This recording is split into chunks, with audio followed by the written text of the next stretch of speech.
की रूप धारण कर लिया नगर पोपी पुराम ज्योति बाबा की द्वार पर अंतर जानी मालिक गुस्से धर्मराज बाबा जाए रहल ध्यान देवे श्रोता भगवान इंद्रजानी मालिक गुस्से धर्मराज बाबा महावीर जी ज्योति बाबा के द्वार पर कोना के जाइए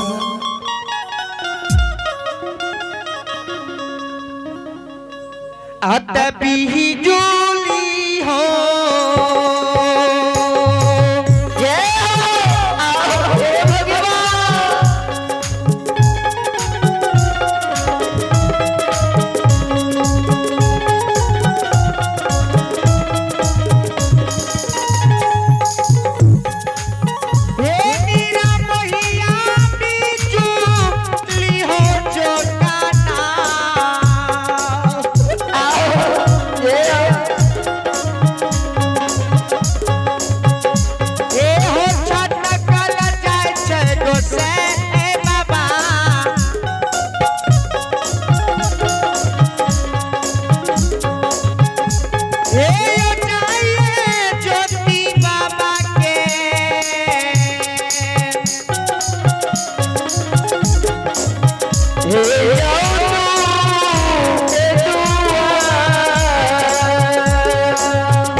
इंद्रजानी मालिक गोस्वामी धर्मराज बाबा ठाकुर जी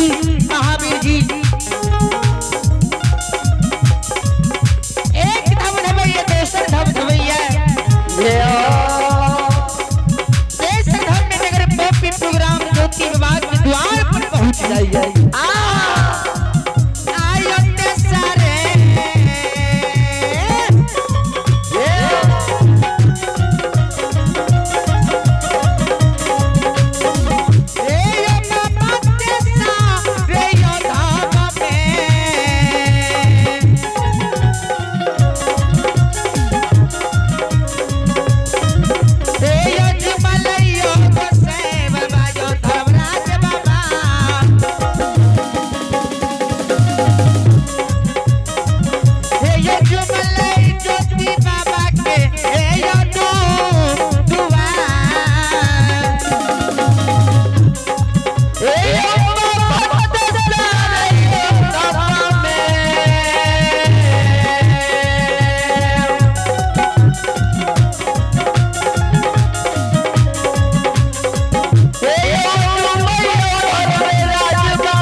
जो इंद्रजानी मालिक गोस्वामी धर्मराज बाबा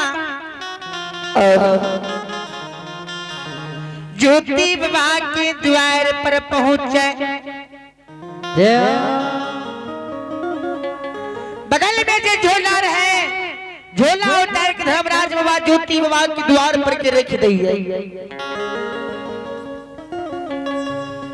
और हाथ में जे मुरझाल बेथर है धर्मराज बाबा ज्योति बाबा के द्वार पर रख दी।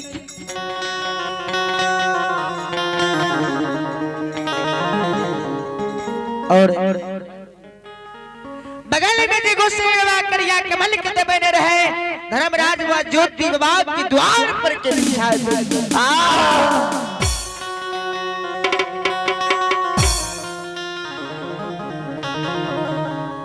और कमल के जो ज्योति बाबा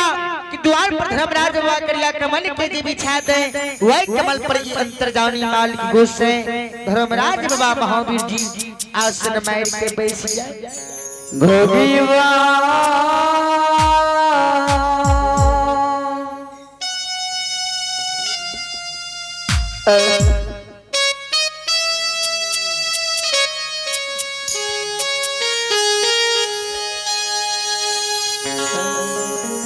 श्रोता भगवान और बगल में जिस झोला रहे झोला में जिस गुण की पोथी रहे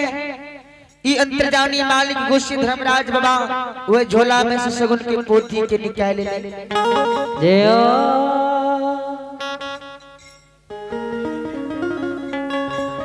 पोथी का झोला में से निकाल कर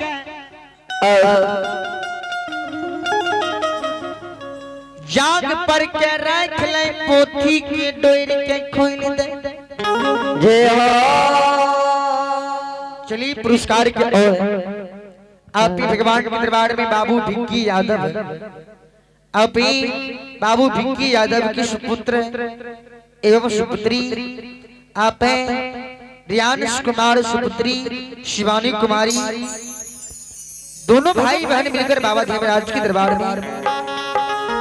जय प्रिय उदास से 51 रुपए के दाना आए दोनों बच्चे को मां सरस्वती बल बुद्धि विद्या की भंडार दे भोला बाबा भंडारी को बैठ के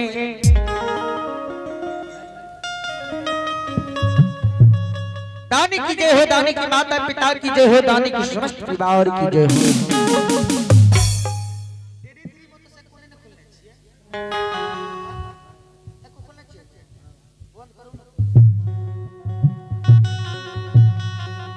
संत शिरोमणि श्रोता बंधु,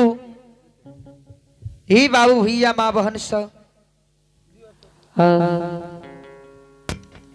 हेलो हेलो चीक चीक वर hello hello hello hello hello hello हे बाबू भैया माँ बहन सब,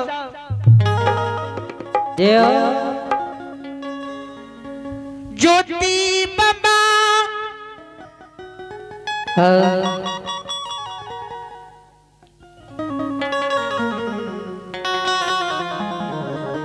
संत शिरोमणि श्रोता बंधु,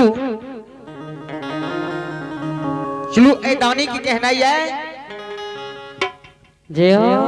बाबू भैया माँ बहन सब